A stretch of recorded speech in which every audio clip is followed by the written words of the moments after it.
وَوَجَدَكَ عَائِلًا فَأَغْنَىٰ، پایا اللہ نے آپ کو کیا تنگ دست ہیں تو اللہ نے غنی کر دیا۔ غنی کس طور سے کیا؟ حضرت خدیجہ سے شادی ہوئی 25 برس کی عمر میں، جو عرب کی متمول ترین خاتون، ان کی اپنی فرمائش پر یہ شادی ہوئی، انتہائی محبت کرنے والی۔ تو واقعہ میں آپ کو سنا رہا تھا کہ اس زمانے میں یہ 25 برس سے لے کر اور 40 برس کی عمر شریف کے مابین کبھی یہ واقعہ پیش آیا ہے کہ حضور ایک دفعہ کہیں نکل گئے مکے سے باہر، مختلف وادیاں ہیں، پہاڑ ہیں، پہاڑوں کے مابین وادیاں ہیں۔ ایک وادی میں آپ نے دیکھا وہ قبیلہ آ کر پڑاؤ ڈالے ہوئے ہے، انتہائی مفلوق الحال، بھوک کی وجہ سے جسم سوکھ کر کانٹے ہوئے ہیں، تن پر کپڑے نہیں ہیں۔ حالت دیکھ کر آپ آئے، انتہائی ملول اور غمگین ہو کر گھر میں آ کر چادر لے کر لیٹ گئے۔ اب پوچھا حضرت خدیجہ نے کیا ماجرا ہے، کیا معاملہ ہے؟ آپ نے فرمایا میں گیا تھا باہر فلاں وادی میں، میں نے یہ دیکھا فلاں گھاٹی میں قبیلہ ہے، پڑاؤ ڈالے ہوئے ہیں اور یہ حال ہے۔ حضرت خدیجہ اور فرمانے لگے کہ میرے پاس دولت نہیں ہے کہ میں ان کے لیے مدد کر سکوں۔ سرمایہ تو حضرت خدیجہ کا تھا نا، آپ کی اپنی ذاتی دولت تو نہیں تھی۔ اس پر حضرت خدیجہ نے فرمایا اچھا آپ جائیے اور بڑے بڑے قریش کے چند سرداروں کے نام لیے کہ ان کو بلا لائیے۔ حضور گئے، وہ سب آ گئے۔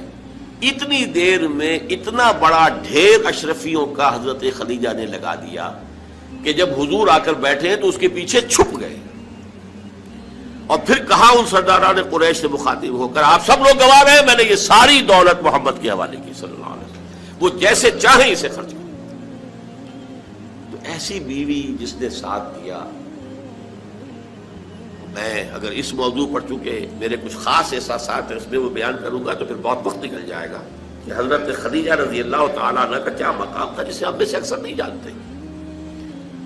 ہمارے ہاں تو جیسے ہے گرفتار ابو بکر و علی ہوشیار باش، یا ابو بکر کی فضیلت رضی اللہ تعالیٰ عنہ اہل سنت کے نزدیک یا اہل تشیع کے نزدیک حضرت علی کی فضیلت اسی میں ہے، گرفتار ہے، اسی میں جھگڑا ہے۔ اسی طرح عائشہ اور فاطمہ کا جھگڑا ہے۔ ایک گروہ ہے کہ جو حضرت عائشہ رضی اللہ تعالیٰ عنہ کو بہت بلند کرتا ہے، اونچا رکھتا ہے، دوسرا گروہ ہے جو حضرت فاطمہ رضی اللہ تعالیٰ عنہ۔ لیکن یہ کہ حضرت خدیجہ الکبریٰ کا ذکر نہیں ملتا، بہت کم ملتا۔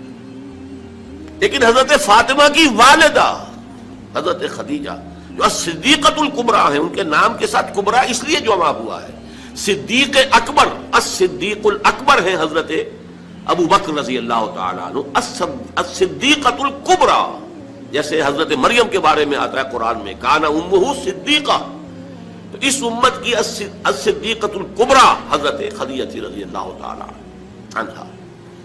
اور ایک بات راز کی ہے جو میں کہہ رہا ہوں، عام طور پر عام خطابات میں یہ باتیں نہیں کہی جاتی، مجھے تو محسوس ایسا ہوتا ہے کہ اللہ تعالیٰ نے حضرت خدیجہ کی ذات میں حضور کو صرف بیوی کی وفاداری اور وفا شعاری اور محبت نہیں دی ہے، والدہ کی شفقت بھی دی ہے۔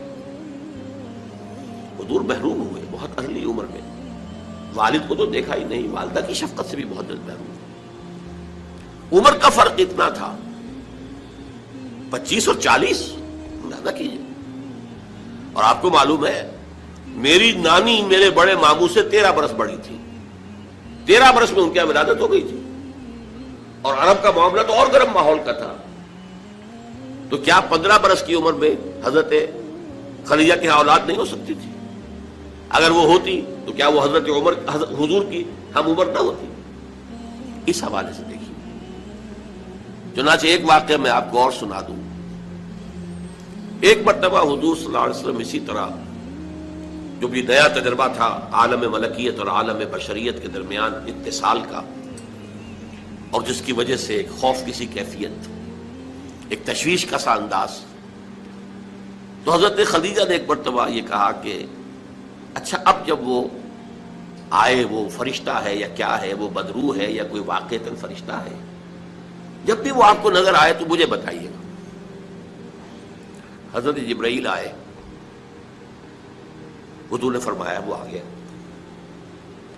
اب ذرا نوٹ کیجئے، حضرت خدیجہ نے اپنے بال کھول دیے، اپنی آغوش میں حضور کو لے لیا اور پوچھا کہ کیا اب بھی نظر آ رہا ہے؟ آپ نے فرمایا نہیں۔ فرمایا یقیناً یہ فرشتہ ہے، یہ کوئی بدروح نہیں ہے، فرشتہ ہے جس نے حیا کی ہے. اگر کوئی بدروح ہوتی تو لذت لیتی، وہ غائب نہ ہوتی. اب آپ اندازہ کیجئے عظمت فکر، سوچ کا، آپ کے فکر کا، شعور کی بلندی کا. بہرحال سن 10 نبوی کا تذکرہ کر رہا تھا، حضرت خدیجہ کا انتقال ہو گیا، ابو طالب کا انتقال.